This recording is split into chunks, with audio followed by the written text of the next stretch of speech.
오늘은 2021년 4월 16일 금요일입니다.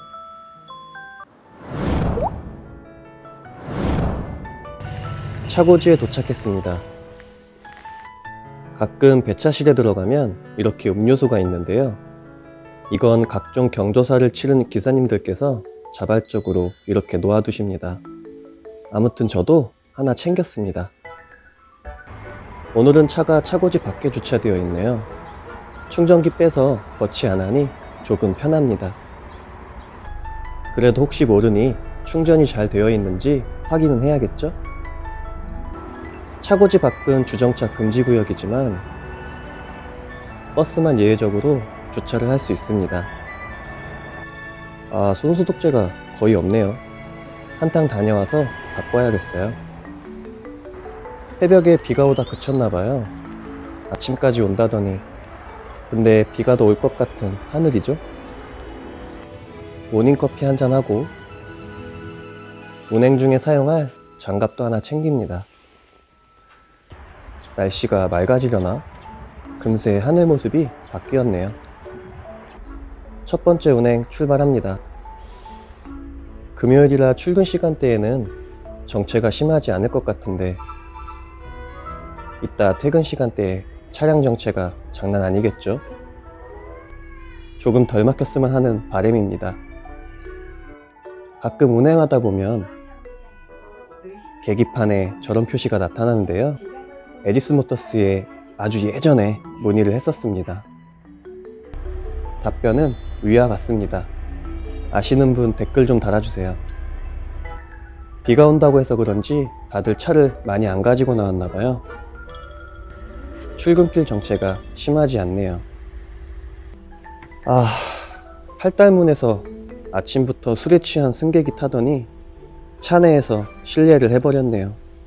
대걸레가 있어서 닦으려고 보니 다 말랐더라고요. 버스 운행하다 보면 많은 일들이 생기죠. 요즘 24시간 하는 식당이 없을 텐데 어디서 그렇게 술을 드신 건지. 아무튼 술은 제발 적당히 드시는 걸로. 요 며칠 계속 5탕을 운행했더니 많이 피곤하더라고요. 그래도 오늘부터는 4탕입니다. 첫 번째 운행 다녀왔습니다. 지금은 충전 금지 시간이라 충전을 못해요. 우선 밥부터 먹어야겠네요. 잘 먹겠습니다. 날씨는 흐리지만 그래도 오늘은 아이스 라떼로. 손소독제도 새 것으로 교체했습니다. 두 번째 운행 출발합니다. 나오자마자 신호 걸렸네요. 차내는 아주머니께서 깔끔하게 청소해 주셨습니다. 오늘은 신형 단말기로 교체되기 전에 부형 단말기 조작법을 좀 보여드리려고 합니다. 근데 막상 제가 아는 게 많이 없더라고요. 일단 한번 보시죠. 오늘은 이 단말기 조작법에 대해서 간단하게 좀 알아보려고 합니다. 근데 저도 자세하게는 잘 모르고요. 그래가지고 이 단말기 뒤쪽에 그 업체명이라든가 전화번호가 있길래 인터넷에도 좀 찾아보고 이렇게 해봤는데 이 단말기에 대한 자세한 설명서를 구할 수가 없더라고요. 그래서 그냥 기사님들이 자주 이용하는 그런 조작 버튼들만 설명을 좀 드리려고 합니다. 출근을 해서 이제 운행을 나가기 전에 시동을 켜면 이런 모습이 나타나고요. 이제 운행을 나가려면 이 운행 버튼을 눌러줘야 됩니다. 이렇게 누르면 왼쪽에는 정류장명이 나와 있고요. 그 노선에 대한.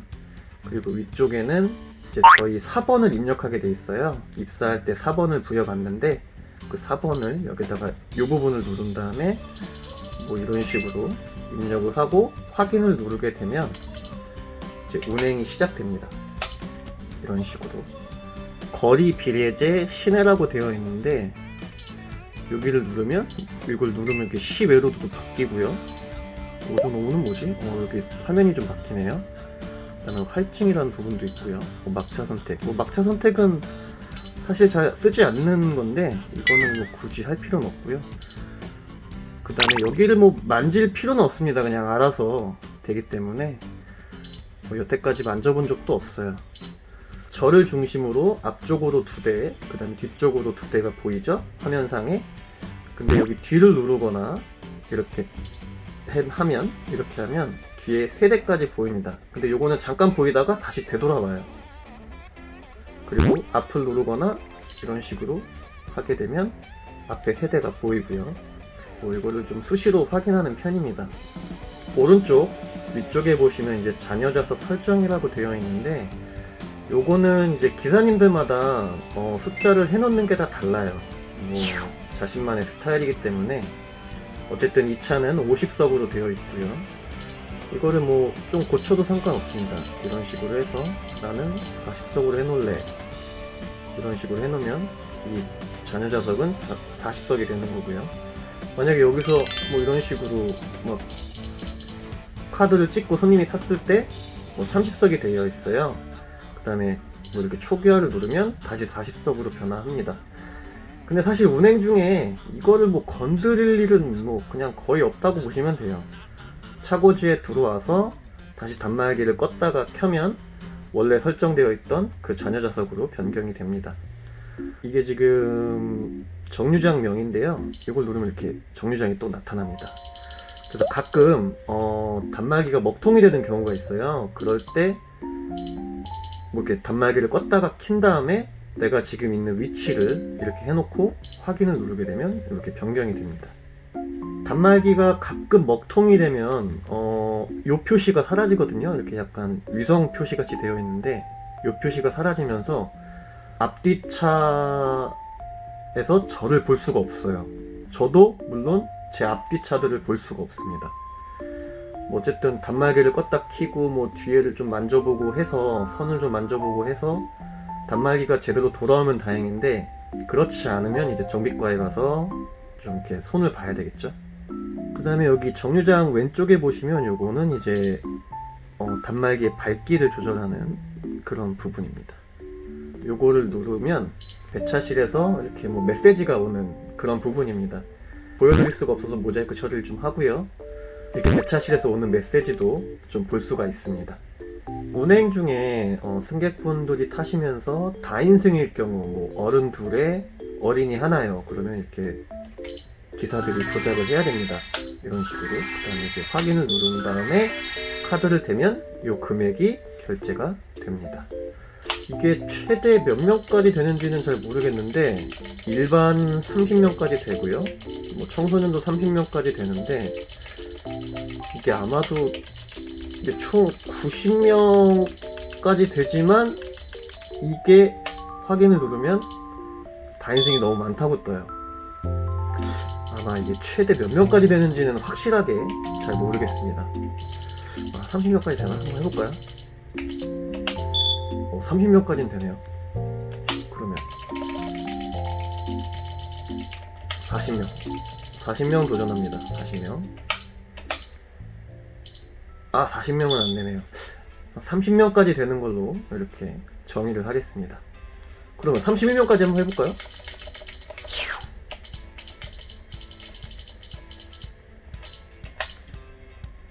30명까지 되네요. 30명까지. 오늘 처음 알았네요. 단말기 아래쪽에 보시면 뭐 사고 설정, 뭐 기능 뭐 이런 식으로 좀 나와 있는데, 이 사고 버튼은 뭐 저도 여태까지 써본 적이 없어요. 그래서 혹시 이 버튼에 대해서 알고 계신 뭐 기사님 계시면 뭐 댓글 주시면 좀 감사하겠습니다. 그 다음에 설정 같은 경우도 거의 뭐 사용한 적이 없습니다. 거의가 아니고 뭐 사용한 적이 없죠. 아무튼 그렇고요. 노선을 누르게 되면 25번, 25-2번, 25-5번 뭐 이런 식으로 나오거든요. 근데 저 같은 경우에는 하나밖에 안 나와요.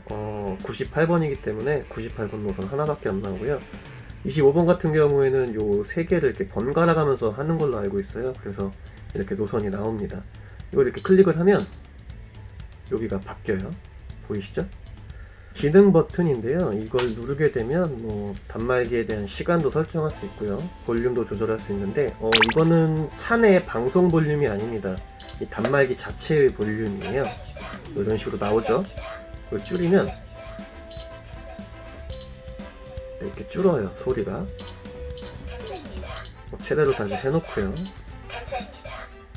GPS나 승차대기 볼륨이나 랜감도 상태 같은 경우에는 저도 확실하게 아는 부분이 아니기 때문에 뭐 설명을 드릴 수는 없을 것 같고요. 여기 조회 버튼을 누르게 되면 저희 회사 이름도 이렇게 나오고요. 그 다음에 여기 노선 아이디, 각 노선마다 이렇게 아이디가 있어요. 고유의 노선 아이디가. 그리고 이 차량 번호는 뭐 1941번이겠죠. 미전송 데이터 조회라는 게 있는데, 요거는 이제 운행 중에 내가 카드 몇 개나 찍었지? 확인하고 싶을 때 요거를 사용합니다. 왜냐면 여기서는 나타나지가 않거든요. 이 운행을 종료를 해야지 여기 이렇게 나타나기 때문에 운행 중에 확인하고 싶을 때는 아까 그 미전송 데이터 조회 그걸 사용하면 됩니다. 이 정도면 기사님들이 자주 사용하는 단말기 조작을 좀 말씀드린 것 같고요. 뭐 혹시 뭐 조금 더 자세하게 알고 계신 기사님들 계시면 댓글이나 이메일 주시면 감사하겠습니다. 잘 보셨나요? 일단 제가 아는 게 많지 않아서 죄송합니다. 앞서 말씀드렸지만 인터넷 검색을 해봐도 사용 설명서가 없더라고요. 혹시 아시는 분이 계실까요?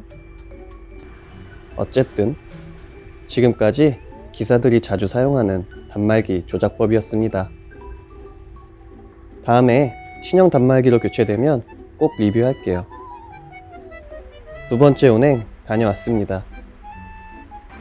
지금 시간대에는 가능하면 1구 충전을 권장합니다. 2구 충전을 해도 되는데 전 뭐 60%까지만 채울 거라서 1구 충전만 해도 될 것 같네요. 아직 코로나가 매우 심각합니다. 차고지에는 관계자 외 출입을 금지하고 있습니다. 얼마 전 차량 뒤쪽에 스티커를 붙였어요. 조금 일찍 붙여주지, 타 회사는 진작부터 붙이고 다녔는데. 세차기 공사하나? 살짝 오른쪽으로 옮긴다는 얘기가 있던데 옮기는 건가? 옮기는 건 아닌가 보네요. 낡은 세차기를 교체하는 것 같습니다. 세차기가 새 단장을 했어요. 휠 닦는 것도 있고요. 차량도 이전보다 깨끗하게 잘 닦입니다. 앞차 형님이 그저께 커피를 사주셔서 이번엔 제가 샀습니다. 전 아까 커피를 마셨기에 이번엔 따뜻한 유자차로. 충전이 다 되었네요. 차고지에서 오른쪽으로 걸어 올라가다 보면 이렇게 주유소도 있고요. 조금 더 걸어 올라가다 보면 이렇게 카페가 있더라고요. 빵이나 하나 먹어볼까 하고 들어갔다가 조금 비싼 것 같아서 그냥 나왔네요. 세 번째 운행 출발합니다. 나오자마자 또 걸렸네요. 퇴근 시간이랑 애매하게 겹칠 것 같은 느낌인데 겹치지 않도록 해봐야겠네요. 이번엔 예전에 제가 있던 차고지에 수원시 1호 수소 충전소가 생겼다고 해서 가봤습니다. 날씨 너무 좋죠? 도착했습니다. 수소 충전 이건가 봐요. 닫혀 있어서 안에는 들어가 보지 못했습니다. 버스를 충전하는 시설이 아니라고 합니다. 아직 수원에는 수소버스가 없으니까 당연한 거겠죠? 이게 충전기 같은데 딸랑 한 개인가? 그리고 여기 동부차고지도 전기 충전기 구축 공사를 하고 있더라고요. 주차할 때 정말 조심해야 할 듯 합니다. 공사는 7월 말까지 한다고 하네요. 조만간 수원역역의 모든 버스가 전기버스로 탈바꿈할 듯 합니다. 무공해의 선두주자가 되는 건가요?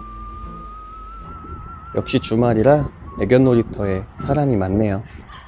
전 이제 가야겠습니다. 수소 충전소는 평일날 가서 충전하는 모습을 봐야겠어요. 아무튼 전 운 좋게 퇴근길 정체를 피할 것 같습니다. 더 막히기 전에 얼른 차고지 가야겠네요. 막히면 안 되는데. 세 번째 운행 다녀왔습니다. 히터를 가동하지 않아서 충분히 다녀올 수 있을 배터리 양인데 혹시나 하는 마음에 조금만 더 충전하려고 합니다. 역시 98번은 4탕이 딱 적당하네요. 5탕은 진짜 너무 힘들어요. 오늘의 막탕, 해가 하늘에 있을 때 출발합니다. 진짜 하루에 5탕 운행하고 나면 머리가 핑핑 돌아요. 아무튼 이제 해도 슬슬 저물어 가네요. 조만간 일렉시티나 비아디를 리뷰하려고 하는데요. 일렉시티나 비아디가 휴차일 때 가야 하는데 연무동 차고지 상황을 잘 모르다 보니 영상을 찍기가 애매하더라고요. 뭐 아무튼 빠른 시일 내에 리뷰할 수 있도록 하겠습니다. 그리고 아직 제 개인적인 일정이 끝나지 않아서 브이로그는 한 달에 한 번 정도만 업로드 될 듯 합니다. 오늘 하루도 아무 일 없이 잘 마무리되어 가네요. 오늘의 막탕 다녀왔습니다.